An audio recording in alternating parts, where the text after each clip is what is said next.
বিপিএলে নেই কুমিল্লা ভিক্টোরিয়ান্স, তাতে টুর্নামেন্টের জৌলুস কমবে মনে করেন ইমরুল কায়েস। আসন্ন এনসিএল ও বিপিএল এর জন্য প্রস্তুত হচ্ছেন এই ব্যাটার। এদিকে দেশের মাটিতে ঘটা করেই সাকিবের টেস্ট অবসর দেখতে চান ইমরুল। জাতীয় দলে ব্রাত্য, বিদেশে গিয়ে লিগ খেলে সময় কাটে ইমরুল কায়েসের। সামনে এনসিএল, পরপরই বিপিএল। মিরপুরে ইমরুলও তৈরি হচ্ছেন অন্যদের মতো।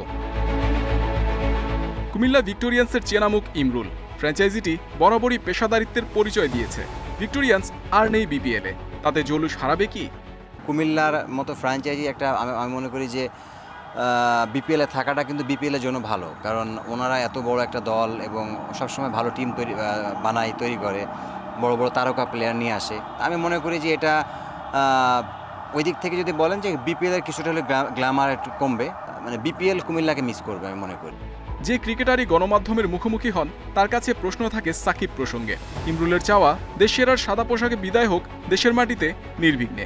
আর সাকিবের মতো প্লেয়ার, অবভিয়াসলি ওর মতো প্লেয়ারকে তো আমাদের মানে এমনভাবে বিদায় দেওয়া উচিত যারা সারা বাংলাদেশ, কেন সারা ওয়ার্ল্ড যেন দেখে যে এ একটা লেজেন্ডের বিদায় হলো বাংলা ক্রিকেট থেকে। অনেকদিন পরে মিরপুরে খেলা হলে অফকোর্স দর্শক হবে, এবং এটা যদি সাকিবের বিদায় হয় আমার মনে হয় যে এখানে মানুষ আসবে, সবাই উপভোগ করবে এই জিনিসটাকে।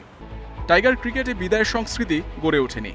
ভিন্ন ভিন্ন ফরম্যাটে মাশরাফি, মুশফিক, তামিমদের বিদায়ও সুখকর ছিল না। ইমরুল চান সাকিবের বিদায়ে নতুন পথ তৈরি হোক। দেশের ক্রিকেটে একটা ট্রেন্ড চালু থাকা উচিত বা হওয়া উচিত যে একটা সুন্দরভাবে একটা লেজেন্ডারি প্লেয়ারের বিদায় নেওয়া। আমরা কারোই দেখি নাই, আমরা মাশরাফিভাবে দেখি নাই, আমরা এর আগে যতগুলো প্লেয়ার হয়েছে আমরা দেখি নাই। টি-20তেও ভারতের সাথে বিস্তর ফারাক বাংলাদেশের। চাপমুক্ত খেলতে পারলে সিরিজে অন্তত একটা ম্যাচ জিততে পারবে টাইগাররা, আশা ইমরুলের। Muhammad Nazim, Independent News, Dhaka.